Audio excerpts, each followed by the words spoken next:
Hey everyone, I am your astrologer Brittany with Horoscope.com. Here are 3 things you need to know in order to make today, Friday, April 19th, 2019, a success. Now the first thing I want to say is happy full moon in Libra. This one is a doozy. It's a big one, and it's not always, this one's not necessarily the easiest one. So that's what I want to talk about today. I'm going to go right in with that. This full moon is happening bright and early, around breakfast time as we're getting up and getting going. It's happening right, well, this chart isn't quite where it's going to happen, but I'm going to put number 1 here near the moon. Okay, the moon on this chart is in Scorpio, but an hour or two before this, it's going to be right here at the last degree of Libra, opposing the sun here at a full moon. And what this full moon is going to be about, with the moon being in Libra, relationships, and again, finding the balance in your life. What do full moons have to do with? Endings and completions. So you could be ending some relationships that you need. You could be ending the balance in your life or some sense of stability in your life so that you can start to, with the sun in Aries, do more of what you want. Do more of what you need and do some of the things that are important to you. And I think that's what this full moon in Libra is all about, is that we're starting to get a more clearer than we've ever gotten before idea of who is in our life, what people are not in our life, and who is going to move forward with us and who is not going to move forward with us. And I think at this full moon, we're starting to make those necessary changes and readjustments here to get rid of people that aren't, to keep people that are with us, and to fix our life so that we can start to ultimately feel better about it later and do some things that we need. All right, that's going to stick with us for most of the day. After that happens, a few hours later, as we're getting up and moving around, this moon in Libra is then going to enter Scorpio, where you see it here in this chart.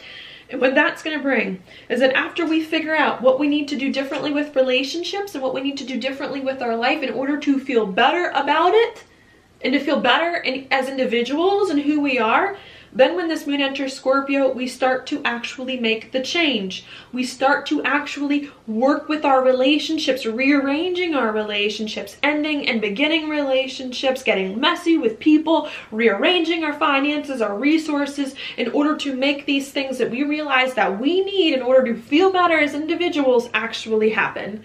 Okay, and that's what starts to occur there. At the same time this moon enters Scorpio, it's then going to make an opposition here with Uranus and Taurus. So this can also bring some unexpected events that could occur.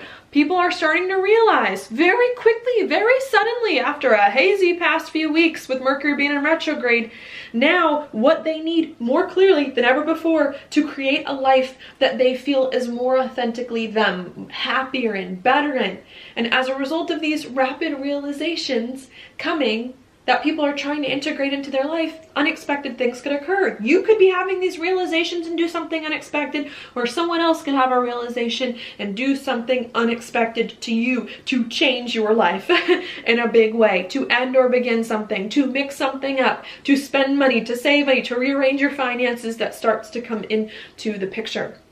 Okay, this could be a little bit of a challenge with the moon being in Scorpio, because the moon doesn't necessarily like to be in Scorpio, so it could bring some deep, strong feelings. But I do like to think with the moon opposing Uranus, it's a little bit of a mutual reception when you get an alignment like this, since the moon and Uranus are each in signs the other likes. I do think that these feelings that we have to fix whatever going on in our life once and for all, to fix it for good, to rearrange things, is really going to help to put us eventually, if not right now, back on solid ground. And I think needing this full moon to not be afraid to retool your relationships, to change your life in order to do what you need, and to surprise people and to break free from some things that are holding you back in order to do it. Now, the second thing I want to talk about, I think I'm still going to have to go, to Mercury, and in conjunction with Chiron, just entered Aries. This, to me, could bring up some very bold conversations. Not only are people getting rapid realizations about their lives and what they need to feel better and more free, but they're starting to speak about it, to talk about it, to tell people exactly what is on their mind and to not mince words. This can be a very good thing, because we may finally start to know once and for all not only where you stand, but where other people stand in their life. can bring more clarity, which is very, very good. But sometimes with Mercury in a conjunction with Chiron, the things people surprise you with, tell you, the things people say may trigger wounds, may hurt, maybe even you yourself may feel uncomfortable telling other people these things if you're not hearing these things that other people are saying. So there could be a lot of that going on. A lot of maybe hurt feelings by news you receive, or you hurting other people's feelings by things that you say, and needing to ease the blow a little bit. Ease the blow a little bit. Don't shy away from making changes that you know you need to make, but say it again in a nice way to help others come along with you. Okay? Especially with Venus here at the last degree of Pisces. Maybe this will be my number 3 thing. I think we're trying to be nice. We're trying to work with people the best that we can. It may be hard because I think there's so much inside us that we want to do, that we're feeling, that we're passionate about. It may be hard to not want to blurt everything out, but I think we're trying, at least at this point in time, to do some soul searching, to be compassionate towards people, and to understand what our soul needs in order to move forward. And I think really needing at this time to trust your soul, to trust your spirit, and to trust what it is that you feel you need in order to feel more comfortable and more confident in your life, okay? Does it mean that getting the things that you want and need in order to feel better as an individual is going to be easy?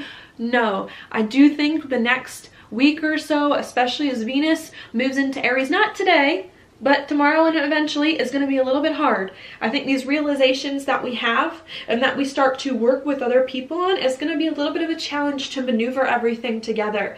But I think you need to trust what your soul and your spirit is saying and not be afraid in the coming days and weeks to stand up for the things that you value, the things you believe, and the things you know you need. And I think Venus here at the last degree of Pisces is helping to give you the confidence and the surety that you need about your path and about your value systems, so that you can hold true to those through any conflict or disagreement with another person that may come. All right? Be confident, believe in yourself and what you need. And I think you'll be okay, especially if you communicate with sensitivity and vulnerability about the things you're realizing, all right? So that is your daily planetary forecast for today. Thank you so much for watching. I'll talk to you tomorrow.